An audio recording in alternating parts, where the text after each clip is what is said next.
Now, this was a rather interesting, if not a bit odd, episode of The Mandalorian. Considering outside of the beginning and end, it didn't exactly feel like an episode of The Mandalorian, and I mean that in more ways than one. Because not only was this the first time we ever shifted perspective away from Din Djarin for an extended period of time, I mean, sure, we'd done that before, but never for more than a brief scene or two here and there. Never even close to the extent this episode just did it, to the point where it almost felt like Din got Book of Boba Fetted by Dr. Pershing, where someone else came in and stole almost an entire episode right out from underneath him. Anyway, not only did they switch perspectives on us, which was outside the norm, but what was also outside the norm was how slow-paced and dialogue-heavy the middle part of the episode was. Which I personally didn't mind, though I'm sure not everyone will have enjoyed it or appreciated it. And in some ways, this felt maybe a bit more like I was watching an episode of Andor than watching an episode of The Mandalorian, though a lot of that may have been because of how much time we spent on Coruscant, just like how Andor, the show, not the character, spent plenty of time on the planet as well. Which again, not a complaint, and this was easily one of the best looks we've ever got of Coruscant, seeing everything from the Opera House from Revenge of the Sith again, where Anakin once heard the tragedy of Darth Plagueis the Wise, though this time Dr. Pershing was giving us a speech about cloning and how nice it is to be working for the New Republic now. But we'd soon enough learn he wasn't really doing anything of importance for the New Republic, which was very disheartening to him. He just wanted to continue his research for the betterment of all. He'd apparently never been doing it because he loved the Empire or anything like that, which turns out to be sort of his downfall, but more on that in a bit. We also learned that cloning is now, well, it's frowned upon by the New Republic, let's say. Seems there just might be some moral and ethical issues with it, with maybe using an army of millions of clones to fight a war for you and then having them turn on you in a manner of speaking, before you then kick them to the curb, as we've kind of been seeing in the Bad Batch. And I liked how the former Imperials, while they were talking about how the New Republic was treating them, I like how they pointed out that's not how the Empire would have handled the situation. We also got to see Monument Plaza and the Peak of Umate, which has been mentioned a few times before and mainly in the books, and it's of course the tallest mountain on the planet, and the only place the surface is still exposed or not covered by city, which is really just kind of cool. I love the concept of this, and that it kind of become this tourist attraction is pretty interesting. Along with this, we also got our first real look at the New Republic, and kind of how they function a bit, if you will. Or our first look at it on screen and outside of some of the books and comics of the new canon that have dealt with it. And I'm almost surprised to say that so far, in some ways at least, it seems to adhere to what's been established there, with how the Alliance fleet was being decommissioned after the war, which basically aligns with Aftermath, where there it's decided by Mon Mothma to reduce their military capacity by 90% for, reasons. What did surprise me a bit, however, was how they're kind of being portrayed here, that they almost feel a little Empire-like in some ways, that you will comply with them or you will be forced to. You'll have to look at the pretty lights and have your mood altered if you're not on board. And I'm not saying or implying they're as bad as the Empire by any stretch. Again, we can go back to that discussion had by the former Imperials and how happy most of them seem to be, at least on the surface, though that could be because they've been mind-flayed. And I do understand it would be difficult to know what to do with everyone who had followed the Empire. We're talking about millions upon millions of people across the galaxy, and I think the amnesty program is, well, maybe not the worst idea ever in concept or in theory. Again, it's much better than what the Empire seems to be doing with the clones in the Bad Batch. Nevertheless, there was this rather eerie feeling to it all, especially the calling them numbers and not names thing. And I can't help but feel like they maybe want us to question just what the New Republic might be up to or how good they actually are. I mean, are we supposed to be questioning if we just swapped out a terrible regime, that being the Empire, for one that's not quite so bad or anywhere near as bad, but is also not so great, that being, of course, the New Republic now?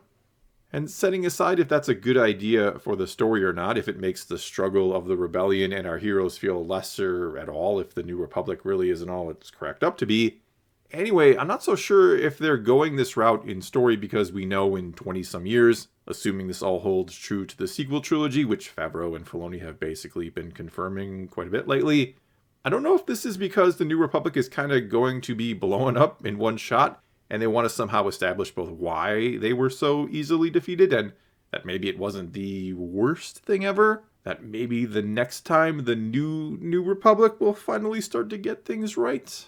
Either way, it was interesting to get this rather negative vibe about them, or at least I did. I don't know, maybe no one else did. Though it does match with some of the things we've heard in the previous 2 seasons of this show, that things aren't great with the New Republic.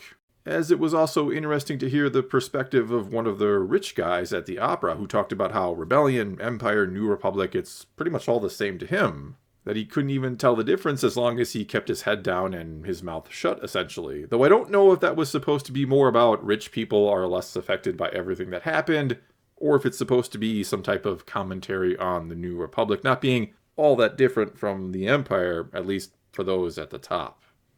Yet another thing this episode established, and that was really the whole point or purpose of this episode, it was all about establishing a great many things. I know some are going to not like it and call it filler or just a waste of time and ask what was the point of following Pershing around for 30 minutes. Well, for better or worse, it was setting things up.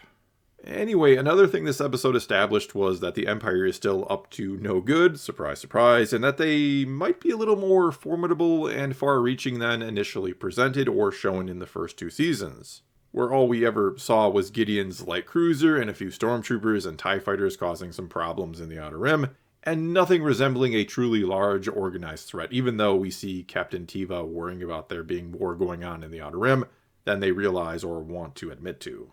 And speaking of Gideon, we don't know exactly what happened to him. At one point we hear the former Imperials discussing some rumors that he either escaped on the way to the War Tribunal or had his mind wiped by a mind flayer, that escaping was just a cover story. Though I'm guessing it's going to be the former and not the latter, that Elia is still working for him, that she wasn't testing Dr. Pershing and his loyalty for the New Republic. But she was doing it for Gideon and the Empire. She wanted to know if he was truly a for-the-cause kind of guy or not. And once she learned that he wasn't, that he actually, and now kind of sadly, had good intentions, it seems, brought on by his mother and how she raised him and what happened to her. Anyway, once Elia learned that Pershing was truly glad to see the Empire gone, other than not being able to carry on his research now, she, as seen at the end of the episode or towards the end, fried his mind and probably did that to prevent him from ever talking about what the Empire was truly doing with all their cloning research. The other interesting thing about the Empire, or the Remnant, was seeing how many TIE interceptors they had, which Bo-Katan even mentions that it's far more than some Imperial warlord would ever have. You also have to wonder why they seemingly were targeting her, even destroying her home and such, and it could be anything from Gideon, who I'm assuming escaped, wanting to get revenge on her, to some other Imperial just wanting to eliminate her while they have the chance, while she's alone. I mean, she is essentially a member of the royal family, the last one, so why not take her off the board when you have the chance? And speaking of Bo-Katan, well, at least for the time being, she is with the Way, after also bathing in the living waters and seeing the mythosaur, which Din did not see and which Bo did not tell him about. And so, as we kind of assumed after last week, it seems as if she is seeing things differently now. That she is questioning everything she once thought and believed in, that she now knows some of the old legends are probably true, and maybe it is her destiny to lead her people, but not because of her lineage, not because she has the Darksaber, but rather because she has been chosen. And it's going to be rather interesting to see what she now does, as it's going to be interesting to see how Paz Vizsla will react to all this. I keep getting this vibe or impression they're going to do something pretty big with him this season. That he clearly wants to lead, that like Bo-Katan, he kind of believes it's his right or heritage to do so. I definitely see a big kind of clash between these two at some point, with him probably pointing out to her that she once served under a different Vizsla. And well, other than that, there really isn't much to talk about when it comes to any actual Mandalorian stuff. Though I do think this little bit of time spent with them, with Bo and Din and the Covert, established where they're going with all this, or where they're potentially going. That Bo is going to be a part of them now, though it's hard to say if she's really going to be a part of them, if she's really going to fully accept it and adopt their ways and let go of her past. Which I do think is possible. We again even see her castle blown up, which she might also in a way take as some sort of sign about what she should do now, that she should let go of her heritage and again just follow the Way and maybe lead them. Or if maybe soon enough the helmet comes off and she says, I can't do this anymore, or you're all crazy and this isn't the Way, Though it's not like it's too hard to just go and bathe in the living waters again, though maybe there's some sort of rule that you can't redeem yourself more than once. Otherwise, they could just do a casual Friday where they all get to take their helmets off and then they get up early Saturday morning and take a bath in the living waters, and it's all good. And speaking of that, of the living waters, as predicted, that has been what the armorer has been shown to be pouring into the quenching fluid on several different occasions. It does seem that the water may have some type of special properties, and maybe those properties are also what causes the mythosaur to grow so big, who knows?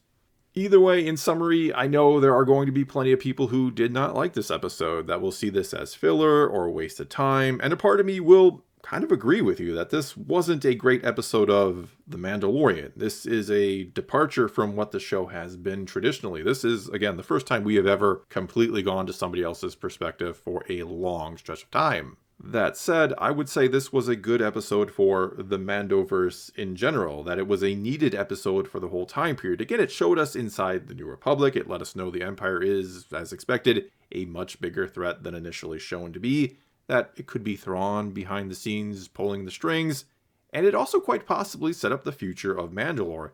It was Bo-Katan finally accepting the path she was always meant to, though who knows, maybe she rejects it still and Din ends up being the Mandalore, or maybe they rule together, who knows.